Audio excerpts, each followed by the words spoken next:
9. The mythical Indian. Preconceived ideas commonly interfere with our ability to see the world and people as they are. Our preconceptions have religious roots. They express our essential faith. The idea of the noble savage has deep roots. Its origin is in pagan antiquity. Many thinkers believed in an original golden age. Civilization had arisen since that time, but at its best could not approximate either the original innocence or the natural fertility and virtue of the world around man. This view has a very real resemblance to the biblical account of the Garden of Eden. It is the divergence between the two which is critical. In Scripture, it is man's sin which creates the world of evils in humanity and nature. It is man's will to be his own God and the source of all law and knowledge, Genesis 3:5. In classical thought, no such doctrine as man's desire to supplant God is to be found. Rather, the gods are jealous of man's powers, as with Prometheus. Horace believed in a golden land somewhere which would still manifest the golden age of fertility and happiness. When Jean-Jacques Rousseau wrote about what came to be known as the noble savage, his thinking gained immediate acceptance because his premises were endemic in non-Christian circles. In fact, generations before Rousseau, such a belief had an extensive influence on Spanish imperial policy. Philip Wayne Powell in Mexico's Miguel Caldera, The Taming of America's First Frontier, 1548 to 1597, 1977, and Tree of Hate, 1971 and 1985, documented this influence very tellingly. The facts of Indian life, including cannibalism in some areas, could not shake the European idealists. Aphra Behn had some experience in the, quote, New World, end quote, in the 17th century, but her belief in the noble savage remained firm in Orinoco, 1688. The mind of the noble savage was seen as a pure mind, one which, without the corruption of Christianity, had attained to a true knowledge of natural religion. Now, natural religion was a construction of the imagination of Enlightenment thinkers. It has never existed in any culture. Supposedly, the noble savage had a pure and natural worship of the Great Spirit, a vague superstition for the Christian God.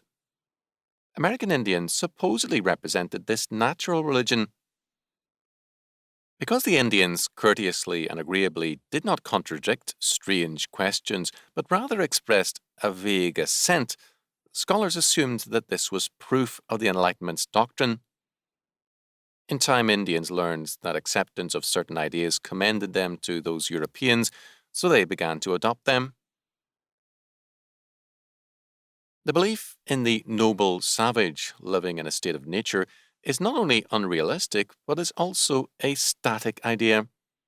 It assumes an unchanging and ideal natural culture in which the Indian had always existed.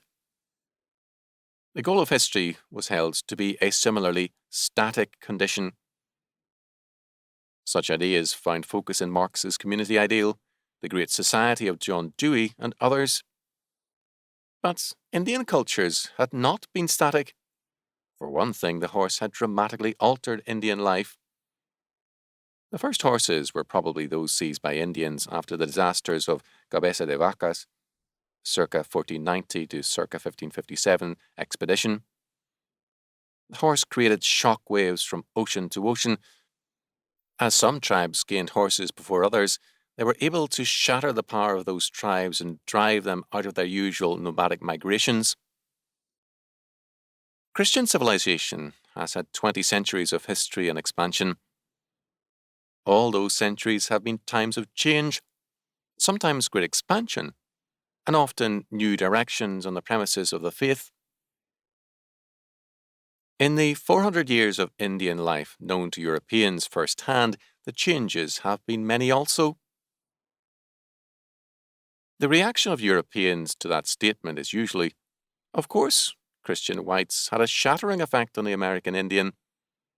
True enough, But before the coming of the Europeans, various Indian peoples had shattering effects on one another, sometimes less, sometimes greater than the impact of Europeans. Nothing Europeans have done has equaled, for example, the devastation wrought by the Mayas and later the Aztecs. We must not forget that Cortes could not have succeeded without the help of the non-Aztec peoples. They vastly preferred the Spanish to the Aztecs.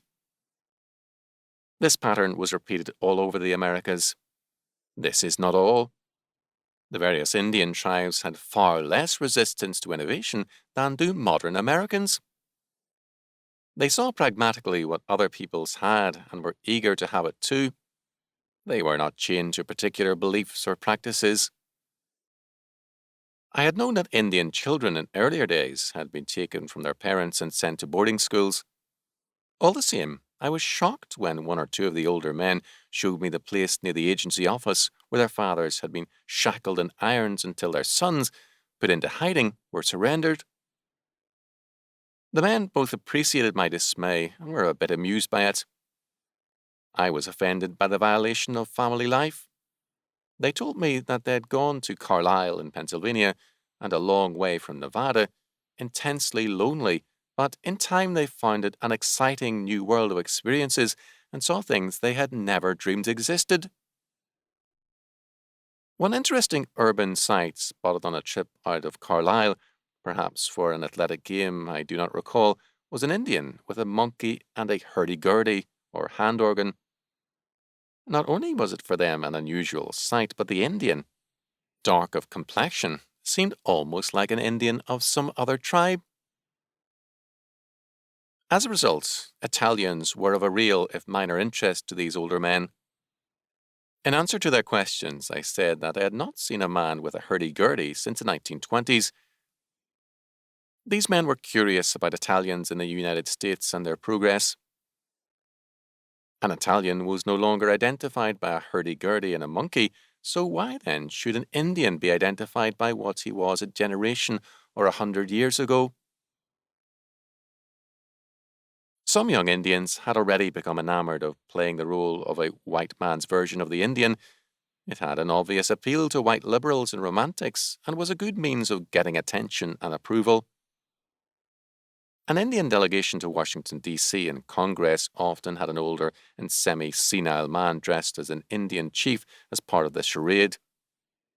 These old Indians despised the game.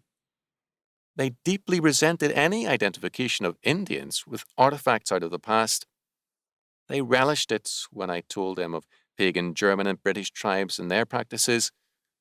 Of particular delight was my account of how the British tribes, when Rome invaded the island, fought naked with their bodies painted. Maybe, one of the Indians said, we should refuse to hear any Indian services official unless he first strips and proves that his ass is painted blue. Those old Indians are gone. Both whites and Indians now play the silly game of identifying people with artifacts from the past. It is an absurdity neither seems ready to surrender.